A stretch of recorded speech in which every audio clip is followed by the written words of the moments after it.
Allez. Salut. Bonjour. Ça va? Ça va et vous? Ça va. Ah oui, c'était utile. C'était envoyé. Oui, oui, j'en ai pris une partie. D'accord. Bonjour, c'est vous. Sauf que je suis Ça va? nul. Ça va. Je suis nul, on est là depuis 9h15. Bah ouais.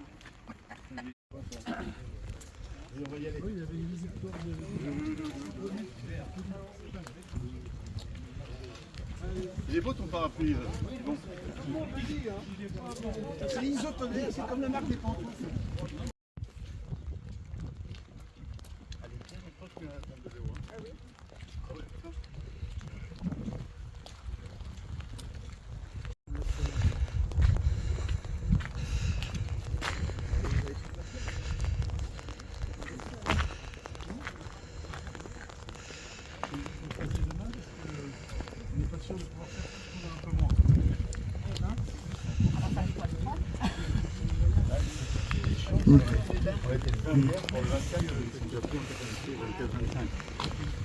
On va attendre tout le monde.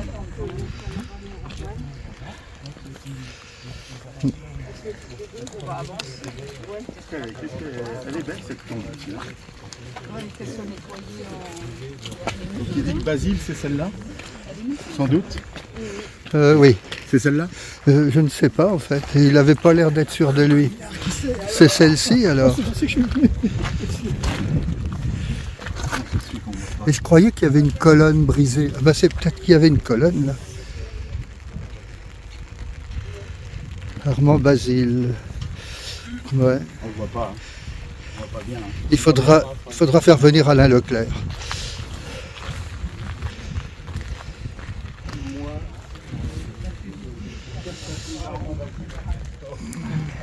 A priori, c'est celle-là.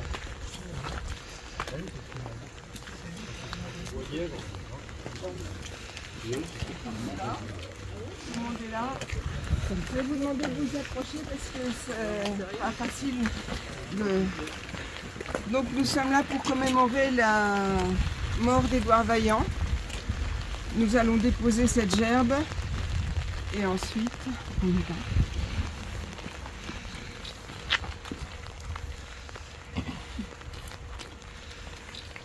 Et je vous demanderai de faire une minute de silence.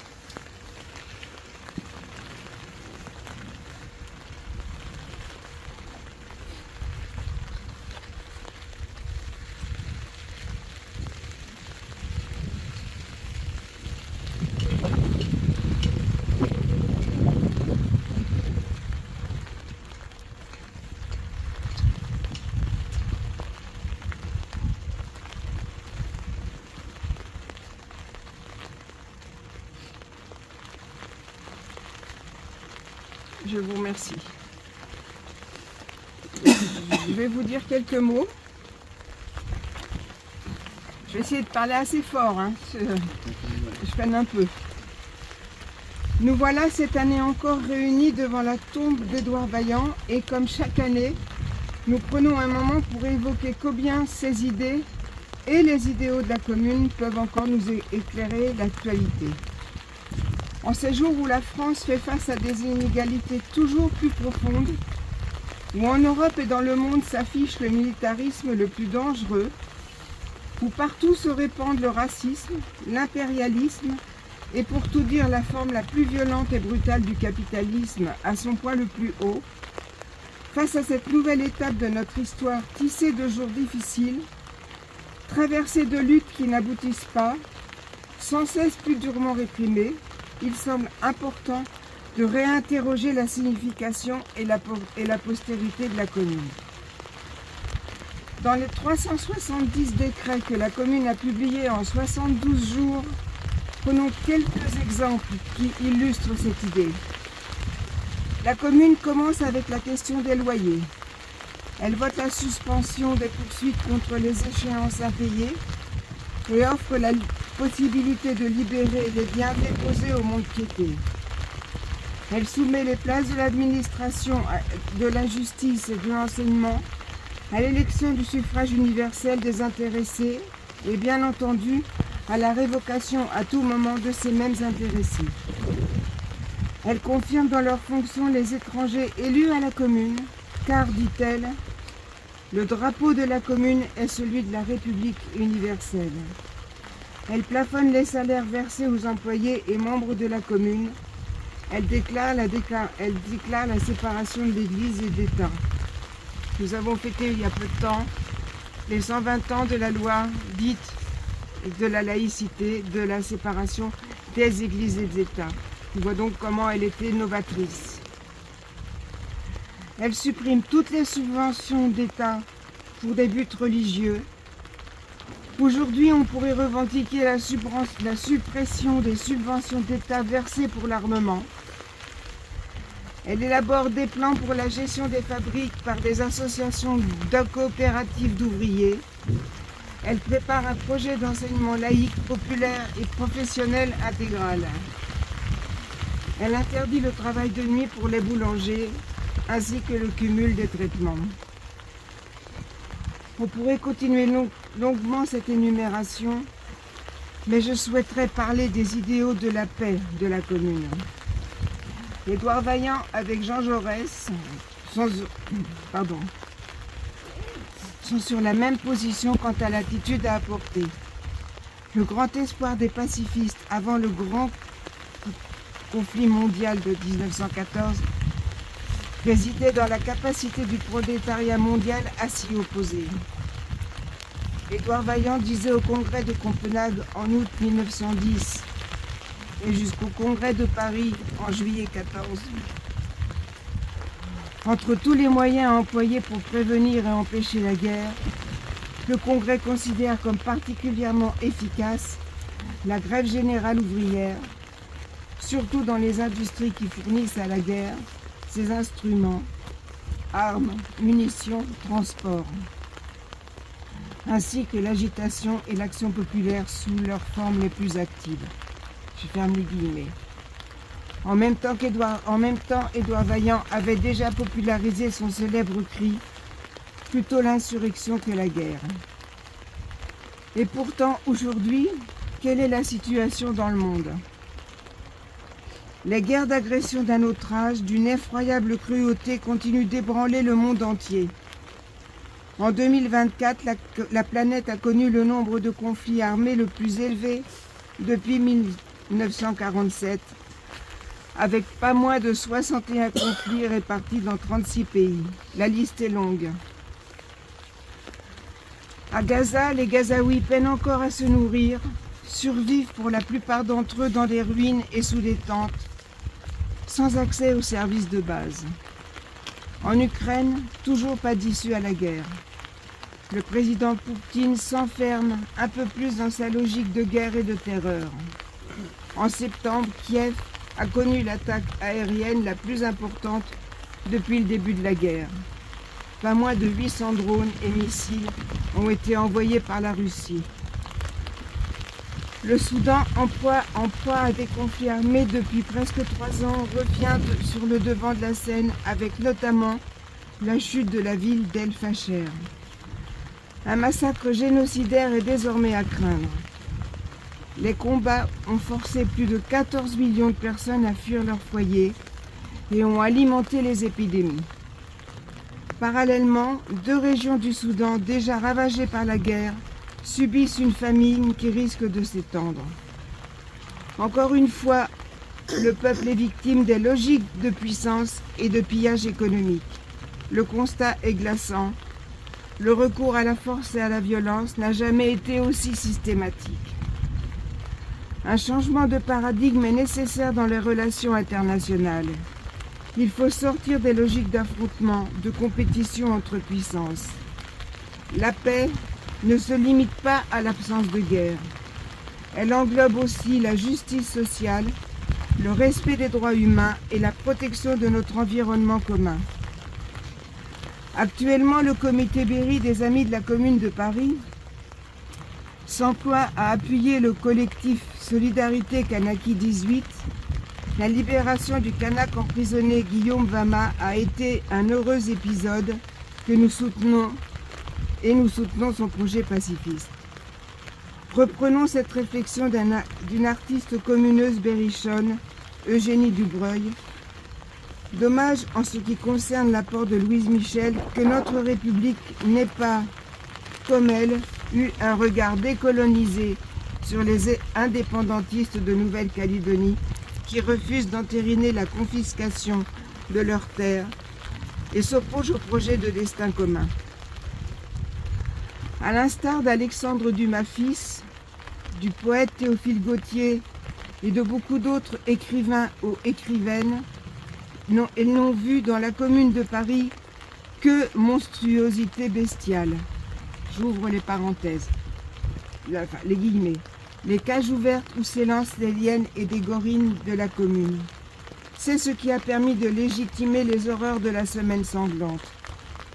Aujourd'hui en Israël, ce sont ces mêmes discours de déshumanisation des Palestiniens et d'éradication de la bande de Gaza qui se sont banalisés depuis le 7 octobre 2023.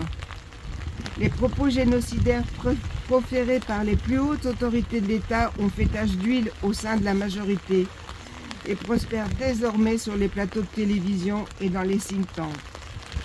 Ces idées sont à l'origine de la mort de plus de 1200 personnes du côté israélien et du génocide actuel perpétré à Gaza.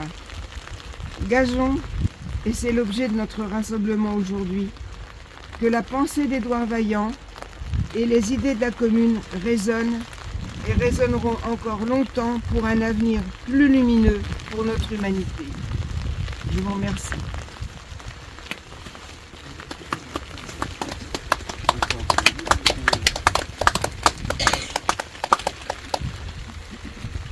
Maintenant, nous allons aller porter une gerbe sur la tombe de Léo Mérigo.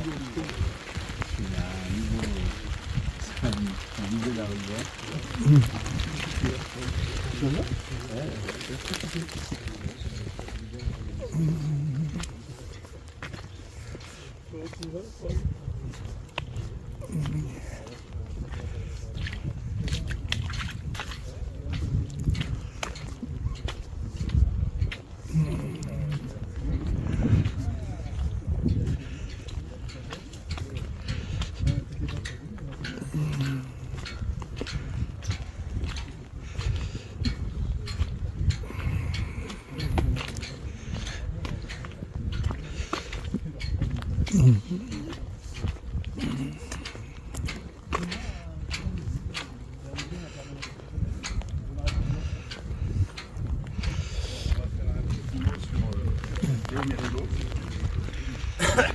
Je vais quand même annoncer le 29 janvier. Merci, À quelle oui. heure ? À quelle heure ? Oh, on n'a pas trop fixé, on va dire 10 heures. 10 heures. Je vais te dire à la fin de mon truc sur... Ouais, c'est bien, merci. Ouais, parce qu'il faut quand même... Putain, faut l'aider. Hein. Oui. Les services publics, c'est important aussi. Ouais, c'est pour ça. Surtout avec Léo, si je peux faire le lien. Bah oui, c'est ça. Et avec les municipalités d'Union populaire. Voilà. Tout à fait. Elle est où la gerbe? On la remonte, on sera tous les deux. Vous l'aviez montrée? Elle est là, regarde. Regarde, François. Tu vois, elle est là, oui. On va la mettre tous les deux, François. Mais excusez-moi, madame.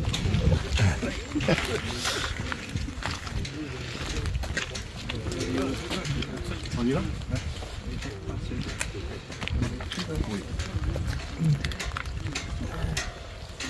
Je vous invite à observer une minute de silence en l'honneur de Léo Mérigo.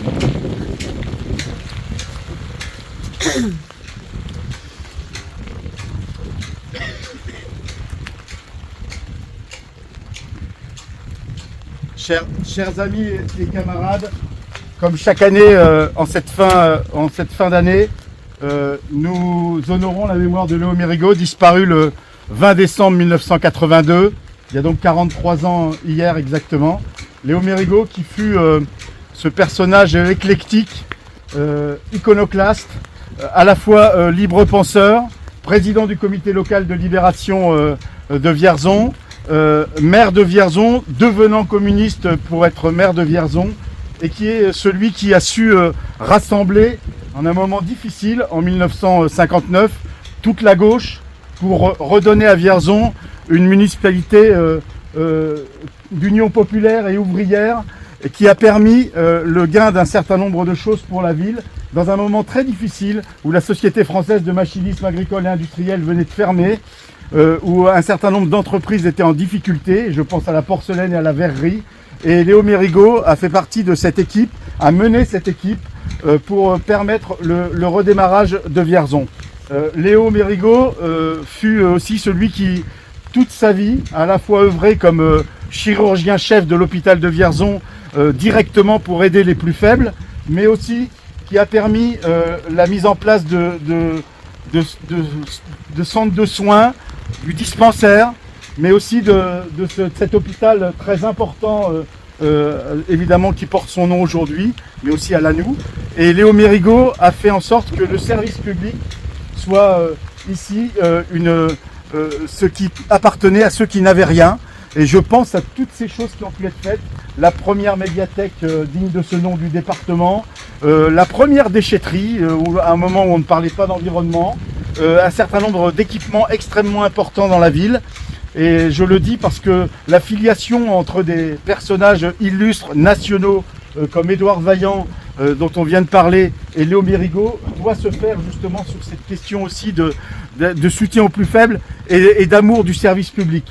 Et j'en finis là pour redire à mes amis et camarades, des amis de la commune, des amis berrichons de la commune, mais aussi des amis de la commune partout en France, puisque cette année, les amis de la commune ont décidé que le thème porté tout le long de l'année serait le service public dans la commune. Et donc à Vierzon, le 29 janvier, le jeudi 29 janvier à 10 h le matin, à la permanence du député qui est très heureux de mettre sa permanence à disposition, il y aura un temps d'échange et de travail autour justement des services publics dans la commune. Je vous remercie. Merci. Merci.